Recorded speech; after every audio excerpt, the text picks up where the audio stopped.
So I'm getting ready to say something very controversial.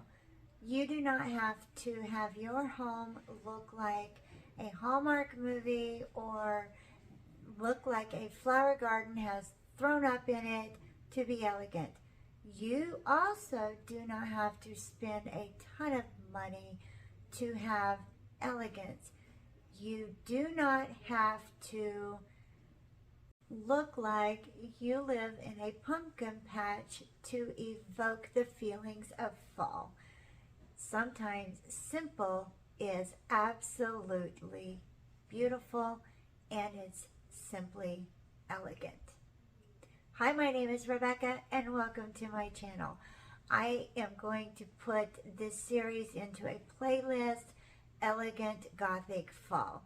If you enjoy Halloween and you have wanted to mix your Halloween in and extend your Halloween into a little bit longer of a season and mix it in with your fall, then this is your video series that you want to pay attention to. And it can be done, and it can be done easily, simply, beautifully, and elegantly. This is the second video in my series of Elegant Gothic Fall. Thank you so much for checking out my series. And I watch a lot of hauls on YouTube because I don't have a lot of time to shop, and I like to see what's getting ready to hit the stores and what I can expect when I go out into the stores. So I do watch a lot of hauls, and I seen someone haul these beautiful lamps at Cracker Barrel. I thought they were interesting. I am not a dragon type person, but I thought that they were fascinating and that they could be duped or used as inspiration into something fabulous. I am not a huge thrift flipper because a lot of times if I watch a thrift flip, I'm like, that's really kind of beautiful, but you can't always find them in your local thrift stores. And so, well, what am I going to do with that? Or, so I'm not really a huge thrift flips, but, you can get some inspiration from them.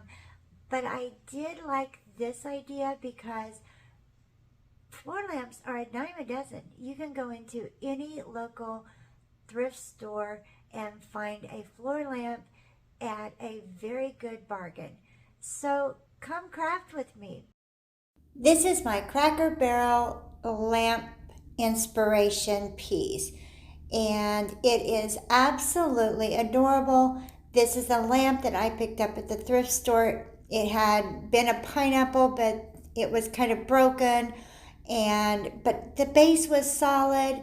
I just needed to remove the electrical portion of it, and it was just absolutely perfect for my project. I used the little plastic fencing that you can pick up at the Dollar Tree, and then I cut the little pieces, the little picket pieces that go into the ground. I used my wire cutters and I cut those off, and then I used my wire cutters and I cut the little side pieces off. I think they're meant to connect the fences together if you're going to use these for gardening purposes, but I, of course, am not, so I cut those off because I did not want them to get in the way of my project. And I just started them with the wire cutters, and then I just kind of worked them around with my fingers. They really are easy to remove. They come off really quite easily. The plastic is pretty pliable. Once I had those pieces removed, then I just kind of formed it in a circle just to kind of see if it was going to be the size that I wanted it to be. And then I decided, I took another fence that I had, and I decided that I wanted the little portions of the fence, the little details. Honestly, the words for these are escaping me right now, but I wanted the little details off of these so that it would be more even.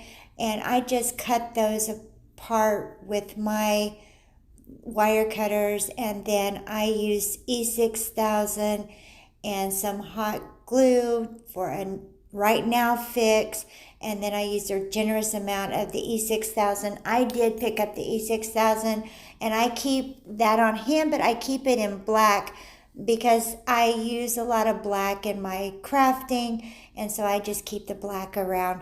And I just put a really generous amount on that and fix that in there so that it would look evenly proportioned. I used some zip ties. I used four zip ties, and I zip tied the ends together really good. I happen to have black zip ties on hand, but it doesn't really matter what color zip ties you have for this project because you're going to end up painting it in the end. So just as long as they're nice and tight and everything's really secure, it doesn't really matter what color your zip ties are. They just happen to be in my garage, and so that's what I used. As you're tightening the zip ties and you're putting them into place, then your fencing will start to form the circle, the shape that you need it to form with no problem at all. And then just as long as you get your zip ties in there really nice and tight and everything's in there, like I said, I used 4.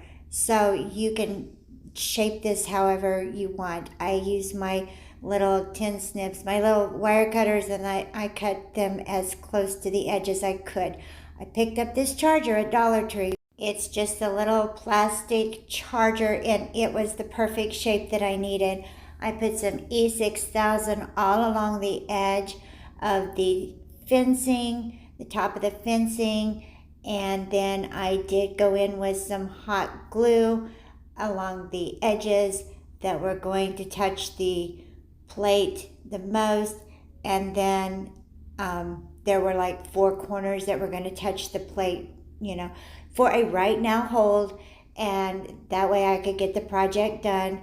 But the E6000 will hold it, permanently, and then I just fitted the plate on the top and made sure that it was on there nice and tight, really secure. And then I turned it over, and then I put some extra hot glue onto the little sides of the plate that were touching so that, it would be really good and secure. After I had the electrical portion removed from the lamp, I went with some E6000 and some hot glue, and I made sure I put a lot of hot glue and a lot of E6000 on the top of the lamp so that I had a really good hold on this. And then I just set that on there and centered it as good as I could. I used some 2X flat black Rust-Oleum paint, took it outside, and I gave this 2 good coats of paint. And I made sure that I got the paint in every nook and crevice, and I did give it really a good 2 good coats of paint. You could paint this whatever color you choose. I just chose the flat black. I picked this skull up. It's styrofoam. I picked it up at Michael's. It was $1.99 with 40% off, and I positioned it where I wanted it to be. And then I picked this raven up on Temu for $1.28. I bought this globe. It's an amber globe. I bought it at the thrift store. It was $3.45, and then it was 25% off of that. And you can buy the white globes and the clear globes all day, every day at Walmart and Lowe's and even at the thrift stores. But the amber globes are a little bit more difficult to find, and I thought that was a really good price. I picked this copper wire LED lights up at the Dollar Tree, and then I had some Spanish moss. And so I wanted to make sure that everything would fit inside the globe, so I kind of trial and errored that, and then I started just hot gluing everything in. And I just secured everything down with the hot glue. I wanted to make sure everything was in there right and tight. I also wanted to make sure that my fairy lights, when I added them in, were going to be in the right place. And so I just kind of loosely wound them around the skull and the raven. Now, with the fairy lights from the Dollar Tree, there is a battery box. And I put that on the outside of the globe so that I could change the batteries. And then I concealed that with the Spanish moss on the outside of the globe. And so I hot glued some Spanish moss around the globe, and then I just kind of laid some Spanish moss around the battery box so that I could turn it on and off and change the batteries should I need to.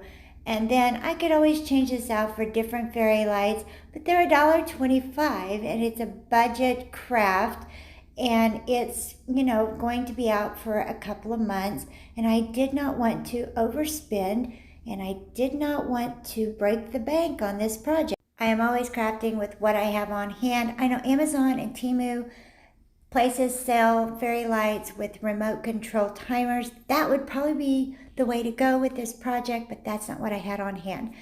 This is what it looks like in the corner of my living room. It goes with my other fall decor. It is stunning. It is elegant and beautiful. It is Gothic, and I absolutely adore it. It goes with my other Gothic fall piece that I've already done, and it just brings a little Halloween in with my other fall that I can enjoy for a longer season. I got this idea when I was at the Potter's House in Fayetteville, Arkansas with my residents. I work at Medical Lodges Neo Show, and we had gone on a little road trip to Fayetteville, Arkansas to the Potter's House thrift store. If you are ever in that area, they are an amazing thrift store. Their prices are fabulous, and they have such amazing, amazing finds. And they are just beautiful people, and they are nonprofit. They do a lot of community outreach work. When I was talking to the lady at the Potter's House, she started naming off all of the charity works that they support, and there were so many. It was mind-boggling, and these people are just simply amazing. And I will be taking another trip to the Potter's House because it is definitely, definitely worth the time and the energy. And they have 3 stores in the Northwest Arkansas area, and they are definitely worth the trip. If you're enjoying my Elegant Gothic Fall series, then don't forget to subscribe, hit that bell so that you know when I've uploaded my next video. Give me a thumbs up. Like I said, I will put these in a playlist. This is series 2, and there are 2 more to come, and I am so excited to show you what I've come up with. So thank you so much for watching Crafts, Laughs, and Chaos.